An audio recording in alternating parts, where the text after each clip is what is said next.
Hello, everyone. Welcome back.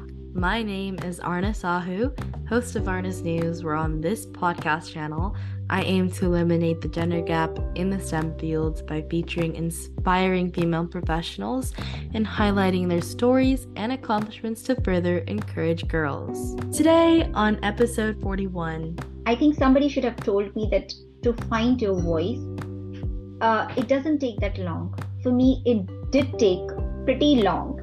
And my advice to the people who are coming from the colleges or just joining the workforce or joining anything, my first advice is always find your voice and look at the principles that you want to set for yourself. Never compromise on the principle.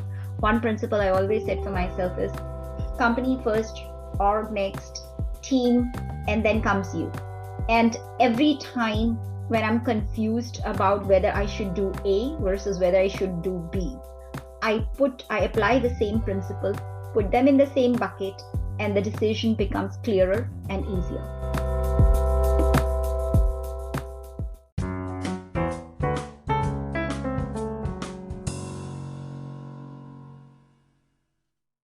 Today, on episode 41, I'm pleased to announce our guest, Sudha Mahajan. As a general manager at Microsoft, she is a product executive with more than 19 years of experience in digital media, e-commerce, marketplaces, artificial intelligence, and cloud. Prior to leading a product team in Microsoft heading connectivity, domains, and edge services in Azure Core, she was the head of product at eBay and Flipkart.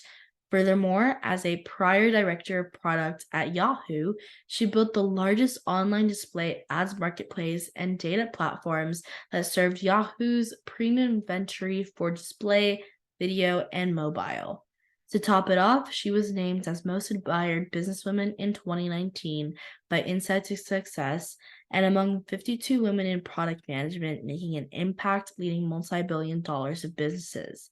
So thank you so much, Sudha, for being here today. Before we dive into the questions, would you like to introduce yourself?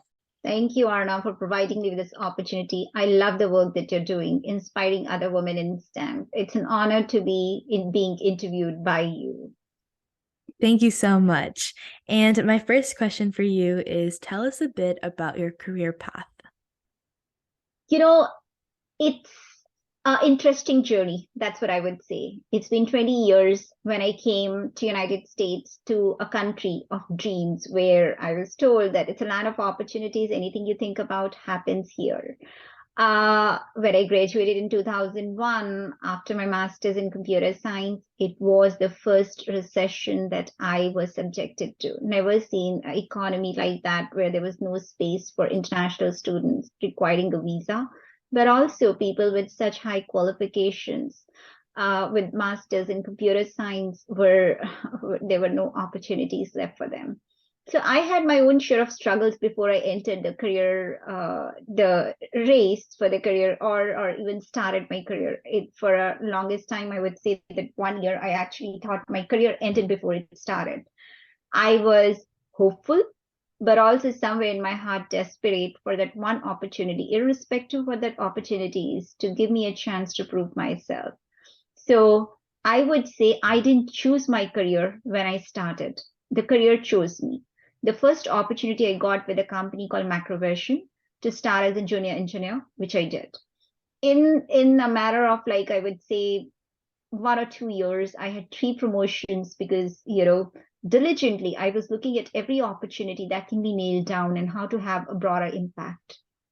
And I was hungry. I would say that, I didn't join with 6 offers, 7 offers in 2000 when some of my friends, they graduated with that, because the economy a year ago looked very different. So some of the people who are graduating at this time can see the reflection. If your friends had graduated a year ago in 2022, early in the year, versus what you are seeing now, it's a similar contrast or parallels that you can draw with that 2020, that 2001 economy. So when I took up that job, as I said, I was hungry to prove myself. Then something happened. I realized that my passion of bringing the businesses, customers together, along with writing code, can only be met if I was moving into product management. And there was an inspiration for me. I saw another woman leader in Macroversion who was leading a chart of product management. She was an inspiration. And I immediately started following her, shadowing her in what way you can make an impact. So I jumped, there were some opportunities that came my way where I had luck, you can say, with leading a tiger team for customer obsessed products and be in the helm of making sure that our customers are satisfied and we give them everything that needs to be done to make them successful in that company. So I pivoted my career. The opportunity presented itself, a product management opportunity, and I pivoted my career to move into product management. I would say 18 years into product management, this is one thing I thoroughly enjoy. That was my first job early in career, moving to product management. So I started with Macroversion. Then after that, I moved to a startup called Model N, and then I joined Yahoo, where I was the director of product, leading their first party, leading their largest display advertising platform and data platforms. While I was working at Yahoo, I was given an opportunity to be the first expat woman for Flipkart as the head of products for customer experiences. So we relocated to India. So this is my second experience, I would say, or my first experience working in a different continent or second continent where I worked. Very different experience. It's a super hyper growth. The challenges that you see in a developing country is very different from the challenges that you see in a developed country. In many cases, it was nascent. In many cases, it was like, hey, bang, bang, bang, let's just go and get it done. And, it was very eye-opening for me. Even there, I was very keen on like looking at the women who were interested in building their careers. And we participated and we initiated many things on the diversity and inclusion side. And then I came back to United States and joined eBay as the head of products, leading first party advertising and then developer ecosystem. While I was working for eBay, then Microsoft happened. And here I am, 4.5 years into Microsoft, leading a part of Azure core services in Azure networking, connectivity, and domains and edge, and thoroughly enjoying my experience. So this has been my career journey so far. I love how in the beginning, you had a role model and you decided to follow her footsteps, even though, it might have been hard for you, but you still had someone to look up to. I really, really like that. Thank you, Arna. It's always, I would say to the people who are listening, do not underestimate the power of a role model. It always inspires you, someone that you can relate to. It's very important that you're able to talk to that person and draw inspiration. Yeah, I actually had a project when I was in third grade. So, like, I don't know, 7 years ago, and we had to research a person, like a woman in STEM, for my like astronomy project or something. And I searched up the first American woman to go to space, Sally Ride, and she's been my role model for like the past 8 years. So that is my role model.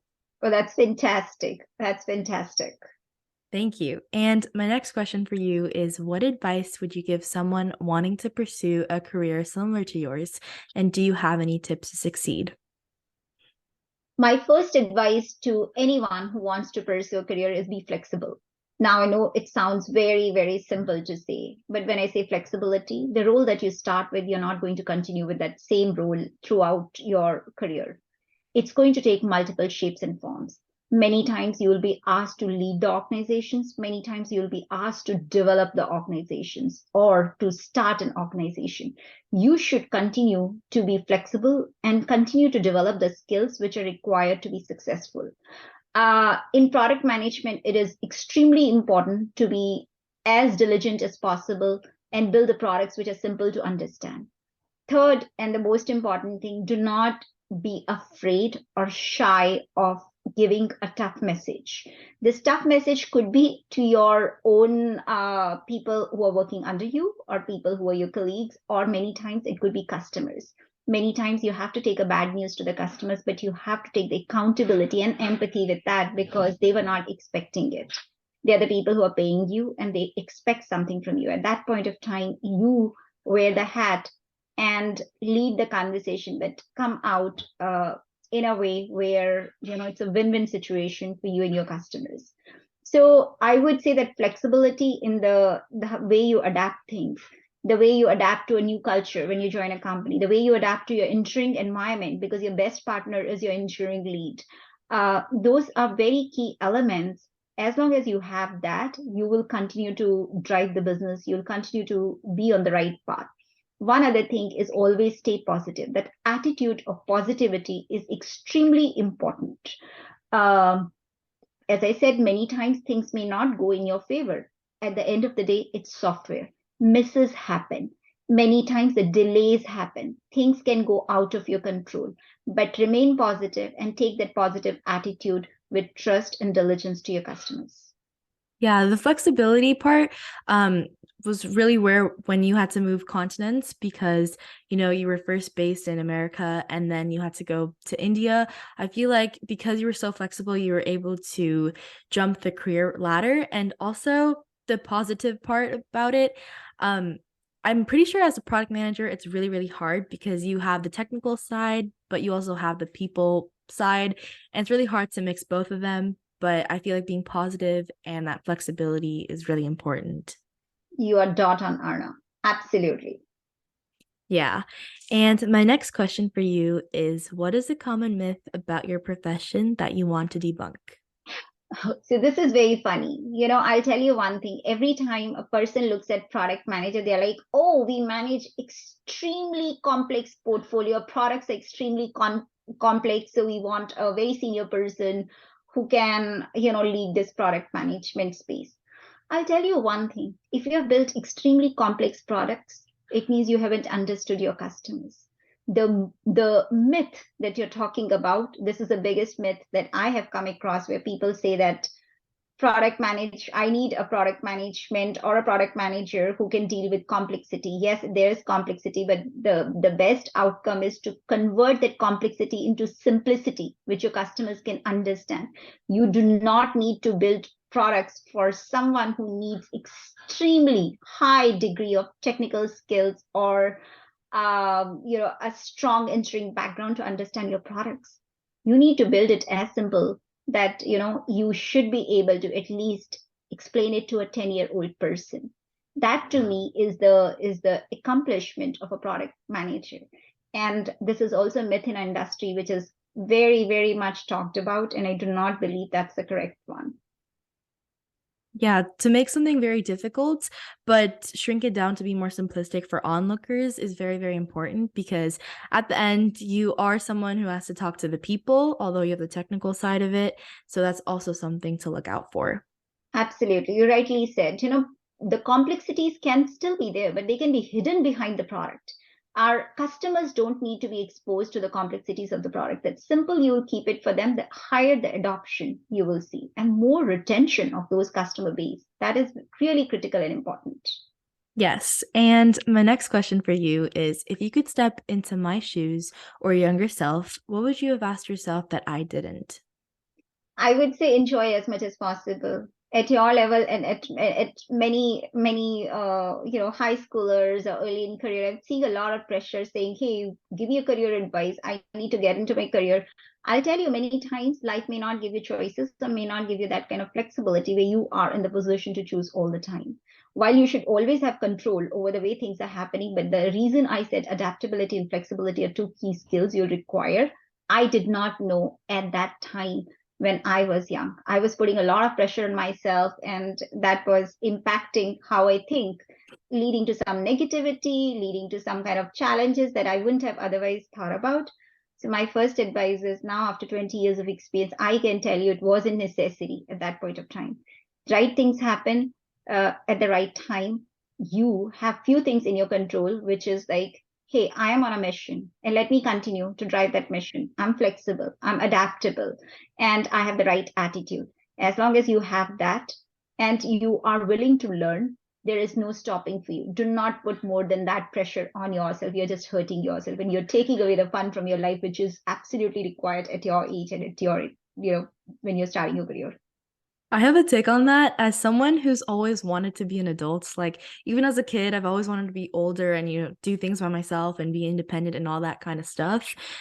It's when I now I'm older, I always look back and reminisce because I could have saved so much time of putting so much stuff on my plate because I was a big overachiever and I tried to do really big things. And then that kind of made me a bit burnt out, which I don't think you should be burnt out as like a ninth grader. So just keeping things simple, as you said, and just not placing the highest standards on yourself is something that you should probably do. You're absolutely right, Anna. I'll tell you one thing. Recently, I was reading an interview of Warren Buffett, and he added one sentence, and that was really, really critical. Like you look at people who are senior than you and you take the advice from them. He's one person that I look upon, and I'll say, okay, what advice he has for us. One thing he said, the people measure the success by wealth, by the status, by multiple things. Truly, that's not a measure of success. The real metrics, if you want to see whether you were successful in your life or not, the real metrics in that case is the people that you wanted you to love, they have loved you or they love you. That's the true meaning of success, whether it's a workplace or it's in your personal life. In both the cases, it applies equally well. So I don't want to run after something and 20 years from now I look back and say, oh my god, that was such a sane advice and I missed on that. That's the only advice I want to leave with the younger people, who are just starting their career. Don't miss on the fun element. As long as you're having fun, everything else will look simple to you. But if you have added too much pressure on yourself, I need to be here in next 6 months, 8 months, 10 months, or this is what I want to do. You have taken away the fun from your life and you're driving something which is not as much as a happy state to be in. Very, very true. And you're gonna have this life for some time, so just living it in a happy way instead of just thinking about what's the next title. That is something that you should definitely think of. True, true. And my next question for you is what are the best resources slash books that have helped you find your career path? One book that I really like is Originals. This book to me changed the perspective of how we look at things. Uh, there are many other management books that I'll say, very simple book, which is Who Moved My Cheese?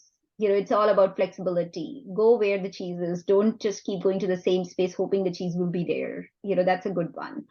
There are many books that Culture Code is a good one. Many Stephen Covey's 7 Habits of Highly Effective People are a good one. But my favorite stays Originals. The reason behind that is because it shows you an attitude where you're not always a follower.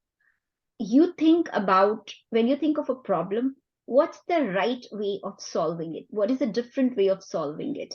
Is a way that original thinking that comes to your mind is where the progressive thinking comes as well, which is like you're uplifting the entire org, entire company, entire nation.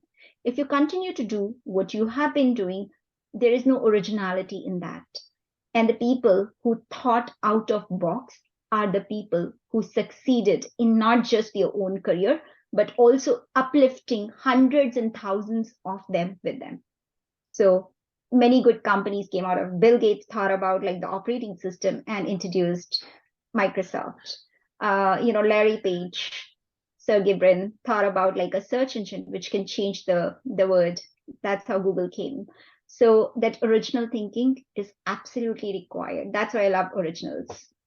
Yeah, and a lot of leaders they have, I mean, it doesn't have to be completely original thinking, but it's just the want to learn and try to find like the why. I put this in quotes, but the why of why something works, how it works, and just staying curious, that can lead to that original thinking. And even though you might be a follower, there's nothing wrong with it, but just thinking from your own perspective, that can lead to some major cool breaks. You said something very, very well, and it reminded me of something. You used the word curious. Always remain curious because curiosity will lead to the questions that no one else is asking for. When you try to seek the answers for those questions, originality may already come out of it because many people just dismiss them as simple questions, not required, not my job, not my thinking. That's where the many new innovations come when you stay curious. Yeah. And then and for example, if you don't ask those questions and maybe later on as a student, that question will appear on the test. Like that has happened to me way too many times. So just ask the question, it'll save you. Very Um, Well, Yeah. And my next question for you is what do you think is the vital factor that shaped your career? What was your life before learning it, and what was your life after learning it? one of the advice that I got early on, this wasn't even when I started my career, but I think in one of the classes, one of our professors said, as you start your journey, always remember it is nice to be important because that's what you all aspire for. Do I have a name in the industry? Will I be able to pick and do the most important things? So it's nice to be important, but it is more important to be nice. I made that as a principle of my life, both in workplace and in personal life. I'm not saying I'm 100% successful at that, but I definitely try and aspire for it. And I think that principle has kept me going. So, to your question, when I have to think about reflecting on myself, this is one advice I always put that as a principle ahead of me. And I always look upon that. Am I making mistakes? Am I being empathetic? If not, then maybe the purpose of what I'm doing is getting lost somewhere. I need to restart. I need to rethink. Yeah, and it goes back to being positive and optimistic to what you said earlier because I'm going to take a different take on this, but if you live your life miserable or pessimistic, you're really not going to get anywhere. And I can say this from experience because before COVID, I was a pretty pessimistic person and my life was just it was just not it. And after COVID, like after the pandemic happened, I started to do a bunch of introspection and um I started to reflect on myself, and that positivity kind of spurged. And that kind of helped me live a better life and just really reflect on what I'm doing and if it's the right thing. Yes, and that's very true, Anna. I remember one of my mentors one time said, leave the place better than you find it. And I kept thinking, my God, what does it mean? And then when I put in the same perspective, hey, it's nice to be important, but it is more important to be nice. Then I realized what this meant. The day you took on a task, starting from there, and when you completed the task, is this place a better place with your presence? So, that have always guided me. And many of the things that we think about today has become such a I would say great learning experience because everything that we have approached is with trust, whether it's my own direct team, whether it's like my peers or the people above me, my managers, mentors, sponsors, any one of them. The first thing I do is like approach with trust, transparency, and those are the key elements. Whether it makes me successful or not, many times there can be heartbreaks, many times there can be tumbling things. I would say, you stumble upon things, but I'll tell you, at the end of the day, it has been a very gratifying experience because you know what you did was the right thing to do. Whether it resulted in everything that you wanted may not be true. And at times, be ready for it. But always remember, being nice is the right thing, which will make the things better for you in future. And I think that's also an amazing tip for product management because if you leave something better than how it already was, then you're basically just improving yourself and also the product you're working for. And I think that's pretty amazing. Very true. You are absolutely right. And something that you're already doing, Arna, and I like to give you kudos for it, which is like you are not just running the show. You are trying to derive the impact of the show and taking it forward. So, one thing I would always suggest people prioritize impact over efforts. So, never forget that, hey, constantly working hard is not necessarily the key. Sometimes, working on the things which are most impactful are the key to your success. Yeah, work smart, not hard. Well, they both can go in conjunction many times, but always remember work for impact, whether it requires both these skills, hard work and smart work, or it could be just one of them, but definitely. And because we have some additional time, my next question for you is what's one thing you wish you had known when you began your career path? I wish somebody should have told me that even when I was beginning my career, I had a say, which means I could have defined my principles and live by them. In the beginning, when you're fresh out of college, you're hungry for work, you're totally accepting what has been put in front of you. You don't know where your voice is. You never give a voice to any cause that you want to, because you want to be a nicer person all the time and just take it. I think somebody should have told me that to find your voice, it doesn't take that long. For me, it did take pretty long.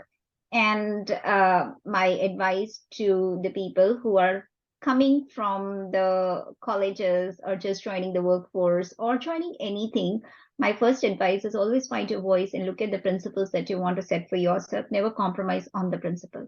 One principle I always set for myself is company first, org next, team, and then comes you. And every time when I'm confused about whether I should do A versus whether I should do B, I apply the same principle, put them in the same bucket, and the decision becomes clearer and easier.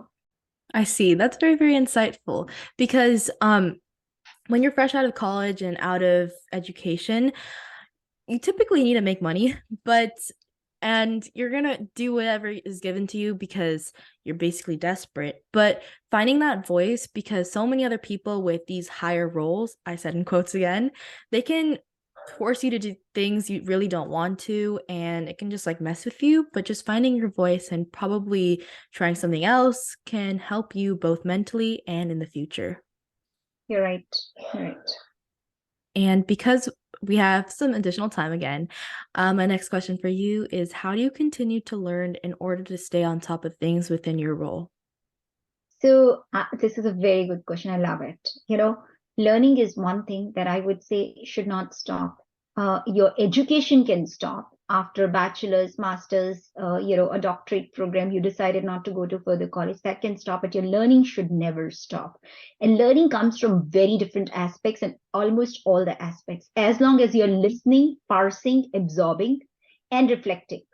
If you have these qualities, your learning will continue to happen. Whether you're discussing, having the conversation, like right now I'm talking to Arna and I'm learning a lot from Arna as well. Tomorrow, when I'm having this conversation with my team members who are in the helm of multiple things, when they give me some information, I'm also trying to parse that information, look at it from their perspective. Things that I'm not aware of, where I can learn from the people who are more knowledgeable than me. That learning should continue. And workplace is one great place where your learning constantly happens, as long as I said, you're listening, parsing, and reflecting. If you have that attitude, this is where I said the positive attitude is really important. As long as you have that attitude, you will be fine, because you're not approaching the problem saying, I know it, let me raise my hand and tell to the world. Because when you speak, you tell them what you know. When you hear, when you listen, you're listening something that you don't know. So always do that. When you said learning, I would say learning is one thing that you should continue doing. Actually, to answer your question, learning can happen with the resources which are available in your company, some of the trainings that they consistently give you.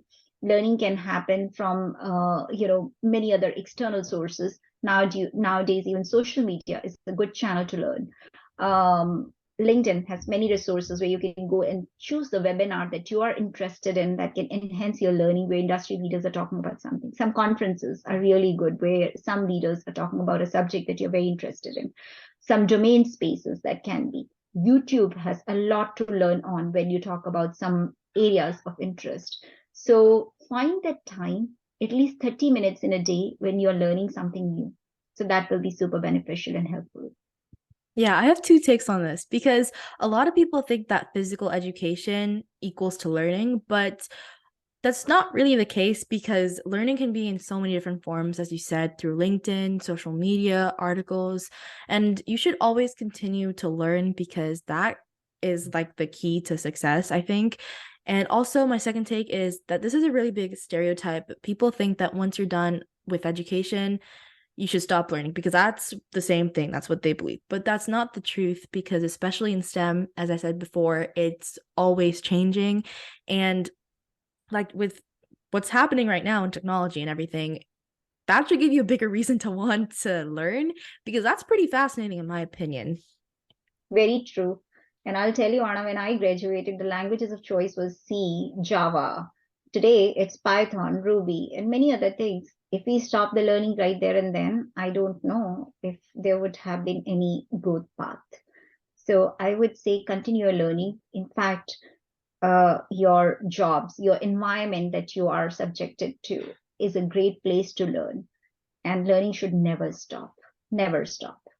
Yeah, it could just be like simple facts you learn or like a book you read, but I feel like knowledge is power, so you got to be powerful. Yes, I'm with you. And my last question for you is, do you have any quotes or mottos that you love to follow and would like to share? Yes. I'm a huge fan of Mahatma Gandhi. So, one quote that I always, and it's there on my desk, I can't show you at this time, but my desk has this quote that says, "Be the change you wish to see in the world." And I've always been very inspired by this quote. The reason being because I believe I can't preach the word that I can't follow. So there are multiple stories that I get inspired by, but this is certainly one when he gave this quote saying, "Be the change that you wish to see in the world." You have to be that example, and you have to lead by example before we expect the world to do something for us. Yes, change always starts with you. There is this one quote also that when you want to do something and you think of it, you're already 50% done. So you just have to do the other 50% to execute. And change will start with you. If you don't believe in yourself, then most likely no one else will. Yeah, very well said. It has been And a great conversation with you, Anna. thank you. And before we end off, do you have any last words to the audience? I think I said enough, but I would say that, the best thing you can do, and everybody underestimate, always find a friend that you can confide in, and you can find some time for that friend to have a cup of tea with. That goes a long way uh, for your mental health, for your happiness, and that you don't know in what form it comes back to you. So definitely do that. I mean, I can go into granular details. That person can be a mentor, that person can be a sponsor, that person can be anybody, but I'll say anybody that you connect to, that you call a friend. And it doesn't have to be just one definition. Find that one person that you look forward to meeting or having a conversation every day. That will make your workplace and that will make your personal life super happy.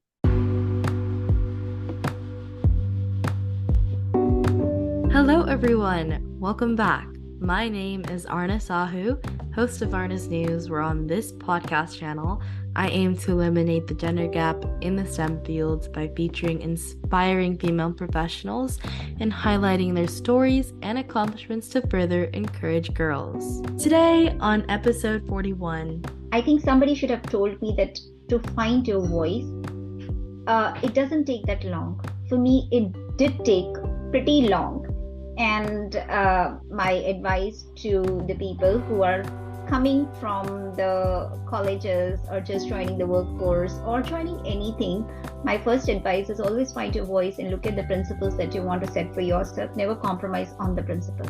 One principle I always set for myself is company first, or next, team, and then comes you. And every time when I'm confused about whether I should do A versus whether I should do B, I apply the same principle, put them in the same bucket, and the decision becomes clearer and easier.